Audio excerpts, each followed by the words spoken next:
নমস্কাৰ বন্ধুসকল সানি টেকনলজি ইউটিউব চেনেললৈ মই সানি আপোনালোক সকলোকে পুনৰবাৰ স্বাগতম জনাইছো। তো বন্ধুসকল আজি সন্ধিয়া আপোনালোকৰ বাবে 9টাকৈ গুৰুত্বপূৰ্ণ খবৰ ওলাই আহিছে। গুটেইকেইটা খবৰে আপোনালোকৰ বাবে বহুতেই গুৰুত্বপূৰ্ণ তো সম্পূৰ্ণকৈ ভিডিওটো শেষলৈকে স্কিপ নকৰাকৈ চাই থাকক। তো বন্ধুসকল আহক ভিডিওটো আৰম্ভ কৰোঁ। তো বন্ধু বান্ধৱীসকল আজি সন্ধিয়াৰ প্ৰথম খবৰটি হৈছে এটা ডাঙৰ খবৰ, এটা গুৰুত্বপূৰ্ণ খবৰ। 1 ছেপ্টেম্বৰৰ পৰা ৰাজ্যত খুলিব পাৰে বিদ্যালয়, কিন্তু কেৱল এইকেইটা শ্ৰেণীৰ বাবেহে বিদ্যালয়ত পাঠদানৰ সুবিধা। জনতা ভৱনত মন্ত্ৰী হিমন্ত বিশ্ব শৰ্মাৰ সংবাদমেল। মন্ত্ৰী হিমন্ত বিশ্ব শৰ্মাৰ সংবাদমেল শেহতীয়া ৰাষ্ট্ৰীয় শিক্ষানীতি আৰু ৰাজ্যৰ বিদ্যালয় খোলাৰ সন্দৰ্ভত মন্ত্ৰীগৰাকীয়ে সংবাদমেলত বহুকেইটা গুৰুত্বপূৰ্ণ ঘোষণা কৰে। 1 ছেপ্টেম্বৰৰ পৰা বিদ্যালয়সমূহ খোলাৰ প্ৰাৰম্ভিক চিন্তা চৰ্চা আৰম্ভ, কিন্তু এয়া মন্ত্ৰীগৰাকীৰ মতে মানসিক প্ৰস্তুতিহে। চূড়ান্ত সিদ্ধান্ত ল'ব কেন্দ্ৰই, কিন্তু বিদ্যালয় খোলাৰ আগত প্ৰতিগৰাকী চৰকাৰী শিক্ষাগুৰু কৰ্মচাৰীয়ে বাধ্যতামূলক কোভিড পৰীক্ষা কৰিব লাগিব। সংবাদমেলত মন্ত্ৰী হিমন্ত বিশ্ব শৰ্মাৰ গুৰুত্বপূৰ্ণ ঘোষণা। 1 ছেপ্টেম্বৰৰ পৰা বিদ্যালয়সমূহ খোলাৰ প্ৰাৰম্ভিক চিন্তা চৰ্চা আৰম্ভ, কিন্তু 4ৰ্থ শ্ৰেণীলৈ ছেপ্টেম্বৰ মাহতো বন্ধ থাকিব পাঠদান। ক্লাছ 5, 6, 7, 8 শ্ৰেণীৰ শিক্ষাৰ্থীক বিদ্যালয়ৰ শ্ৰেণীকোঠাৰ ভিতৰলৈ আনিব নোৱাৰিব। 4টা স্থানত মুকলি পথাৰত শিক্ষাদান কৰিব লাগিব। 15জনকৈ ছাত্ৰ ছাত্ৰী থাকিব লাগিব এটা গ্ৰুপত। নৱম আৰু একাদশ শ্ৰেণীৰ পাঠদান বিদ্যালয় আৰম্ভ হ'ব। সপ্তাহত 2 দিন তেওঁলোকৰ পাঠদান আৰম্ভ হ'ব। আৰু ক্লাছ 12, 10 শ্ৰেণীৰ সপ্তাহত 4 দিন পাঠদান হ'ব। 3 ঘণ্টা পাঠদান কৰিব লাগিব।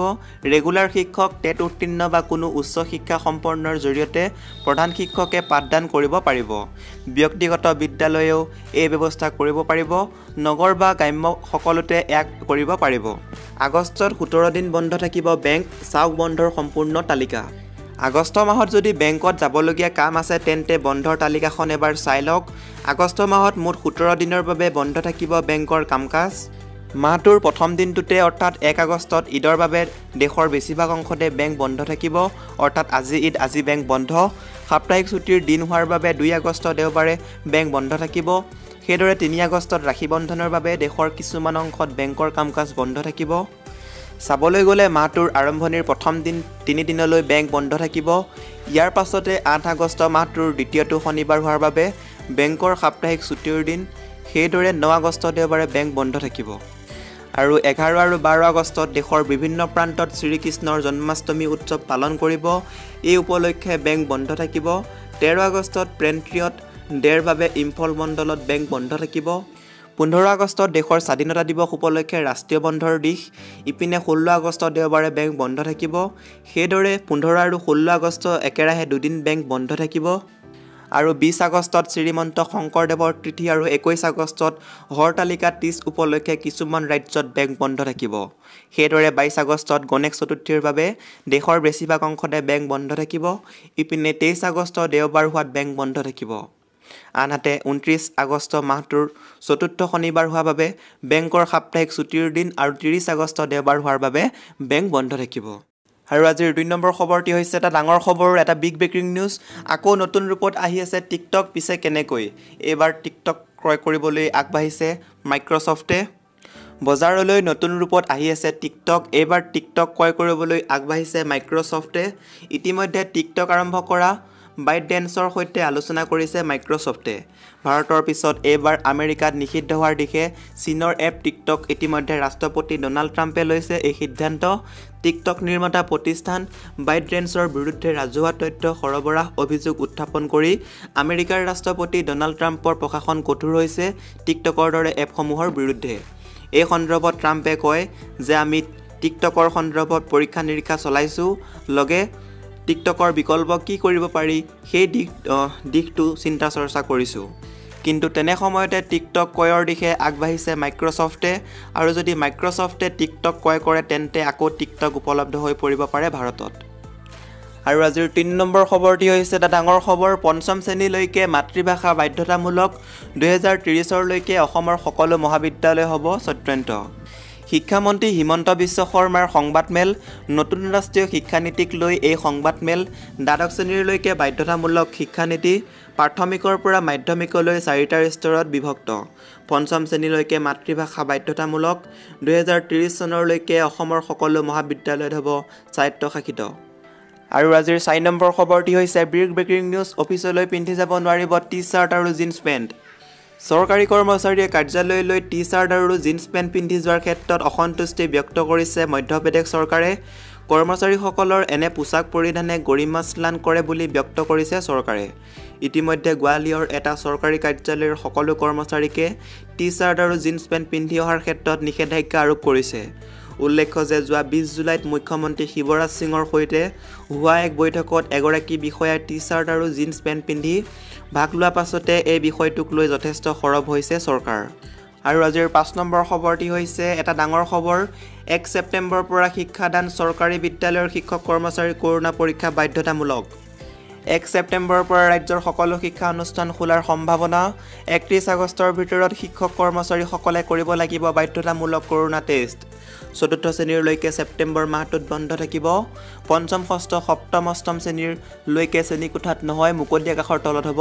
শিক্ষাদান ঘৰৰ পৰা বিদ্যালয় দূৰ হ'লে নিকটৱৰ্তী যিকোনো শিক্ষা অনুষ্ঠানে পাঠদান গ্ৰহণ কৰিব পাৰিব চৰকাৰী বিদ্যালয়ৰ ক্ষেত্ৰত এই নীতি ঘোষণা কৰিলে শিক্ষামন্ত্ৰীয়ে নৱম আৰু একাদশ শ্ৰেণীৰ পাঠদান হ'ব শ্ৰেণীকোঠাতে এই কোঠাত বহিব নোৱাৰিব 15 জনতকৈ অধিক ছাত্ৰ-ছাত্ৰী দশম আৰু দ্বাদশ শ্ৰেণীৰ পাঠদান 4 দিনকৈ হ'ব বিদ্যালয়তে আৰু আজিৰ 6 নম্বৰ খবৰটি হৈছে 15 আগষ্টৰ ভিতৰত ৰাজ্যৰ 197খন হাইস্কুল প্ৰাদেশিকৰণ শিক্ষামন্ত্ৰী হিমন্ত বিশ্ব শৰ্মাৰ সংবাদমেল অসমৰ 16খন কলেজত বিজ্ঞান শাখা অন্তৰ্ভুক্তি 15 আগষ্টৰ ভিতৰত 197খন হাইস্কুল প্ৰাদেশিকৰণ কৰা হ'ব প্ৰাদেশিকৰণৰ পথত মুঠ 355খন শিক্ষা অনুষ্ঠান আৰু ইয়াৰ ভিতৰত আছে 150খন কনিষ্ঠ মহাবিদ্যালয়ও 3359 জন মাধ্যমিক স্কুলৰ শিক্ষকক প্ৰাদেশিকিত কৰা হ'ব আৰু 119খন চাহ বাগিচা বিদ্যালয়ৰ কাম আৰম্ভ হ'ব চলিত বৰ্ষৰ 2 অক্টোবৰত প্ৰতিখন বিদ্যালয় 1,19 লাখ টকা অনুমোদন চৰকাৰৰ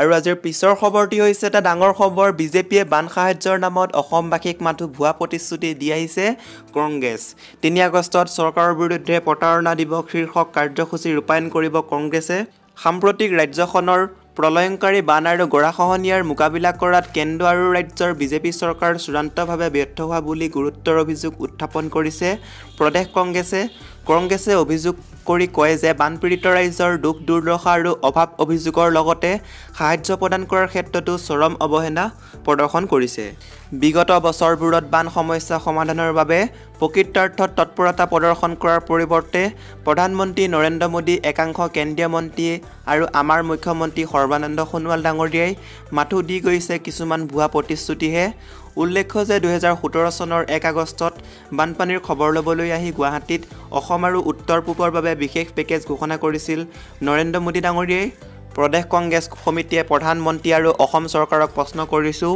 যে সেই ঘোষণা কৰা অনুসৰি অসমকে ধৰি উত্তৰ পূৰ্বাঞ্চলৰ ৰাজ্যসমূহৰ বানপানীৰ ক্ষয়ক্ষতিৰ বাবে 2350 কোটি টকাৰ প্ৰতিশ্ৰুতিৰ কি হ'ল অসমৰ বাবে তৎকালীনভাৱে দিম বুলি কোৱা 250 কোটিৰে কি ৰূপায়ণ কৰিলে ব্ৰহ্মপুত্ৰৰ খহনীয়া প্ৰতিৰোধৰ বাবে ঘোষণা কৰা 400 কোটি আৰু ব্ৰহ্মপুত্ৰ অৱবাহিকা অধ্যয়নৰ বাবে 100 কোটি টকা দিয়াৰ প্ৰতিশ্ৰুতি কি হ'ল ঠিক তেনেদৰে 2016 চনৰ 24 অক্টোবৰত নতুন দিল্লীত মুখ্যমন্ত্ৰী সৰ্বানন্দ সোণোৱালৰ উপস্থিতিত কেন্দ্ৰীয় মন্ত্ৰী নীতিল গাডকাৰী ডাঙৰীয়াই অসমৰ বান নিয়ন্ত্ৰণৰ বাবে ব্ৰহ্মপুত্ৰৰ দুয়োপাৰে 1 লাখ কোটি বিনিয়োগ কৰি এক্সপ্ৰেছ হাইৱে নিৰ্মাণ কৰাৰ প্ৰতিশ্ৰুতিৰ কি হ'ল 2014 চনৰ বিজেপি দলৰ ৰাষ্ট্ৰীয় ইস্তাহাৰ আৰু 2016ৰ অসম বিধানসভা নিৰ্বাচনত বাবে প্ৰকাশ কৰা ভিজন ডকুমেণ্টত অসমৰ বান সমস্যা নিয়ন্ত্ৰণৰ বাবে দিয়া প্ৰতিশ্ৰুতিসমূহৰ কিমান ৰূপায়ণ কৰিলে ড্ৰেজাৰেৰে ব্ৰহ্মপুত্ৰ খনন কৰিলেনে নমামি ব্ৰহ্মপুত্ৰ আৰু নমামি বৰাক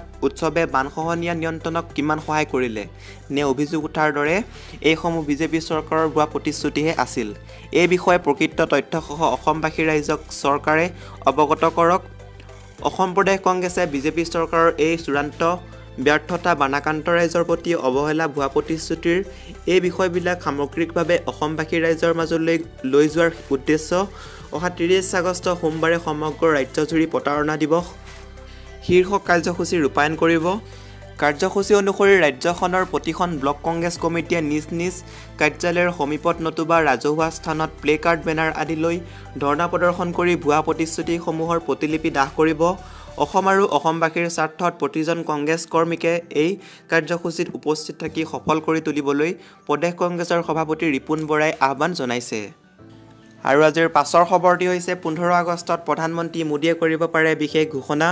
23 বছৰীয়া আলোচনাৰ অন্তত এইবাৰ নগা বিদ্ৰোহীৰ সৈতে চূড়ান্ত শান্তি চুক্তি কৰিবলৈ আগবাঢ়িছে ভাৰত চৰকাৰে। 23 বছৰীয়া আলোচনাৰ অন্তত এইবাৰ নগা বিদ্ৰোহীৰ সৈতে চূড়ান্ত শান্তি চুক্তি কৰিবলৈ আগবাঢ়িছে ভাৰত চৰকাৰে। এই হিচাপত আসন্ন স্বাধীনতা দিৱসৰ দিনটোতে প্ৰধানমন্ত্ৰী নৰেন্দ্ৰ মোদীয়ে কৰিব পাৰে বিশেষ ঘোষণা। পিছে অসুস্থ থুইংগালেং মুইভাই কৰিবনে পৃথক পতাকা আৰু সংবিধান অবিহনে ভাৰত চৰকাৰেৰে চুক্তি। দিল্লীৰ মন্ত্ৰালয়ক্ৰমে এনকিট ভি জিম্মি নেতৃত্বাধীন 7 বিদ্ৰোহী সংগঠনৰ উমৈহতীয়া মঞ্চ নগা নেশ্যনেল পলিটিকেল গ্ৰুপছ চমুকে NNPGS এতিয়া সম্পূৰ্ণৰূপে সাজু। কিন্তু ভাৰত চৰকাৰৰ সৈতে 1997 চনৰে পৰা আলোচনাৰ মেজত আছিল থুইংগালেং মুইভা নেতৃত্বাধীন NSCN-IM-হে। 23 বছৰে ভাৰত চৰকাৰৰ সৈতে শতাধিকবাৰ মধ্যস্থতা কৰিলে আলোচনা। এতিয়া মুইভা নেতৃত্বাধীন চমুকে NSCN-IM-কে উপেক্ষা কৰিছে ভাৰত চৰকাৰে। সাজু হৈছে চূড়ান্ত চুক্তিৰ বাবে, কিয়নো নগাক পৃথক পতাকা আৰু সংবিধান দিয়া সম্ভৱ নহয় বুলি ইতিমধ্যে জনাই দিছে মধ্যস্থতাকাৰী তথা নাগালেণ্ডৰ ৰাজ্যপাল RN ৰবিয়ে।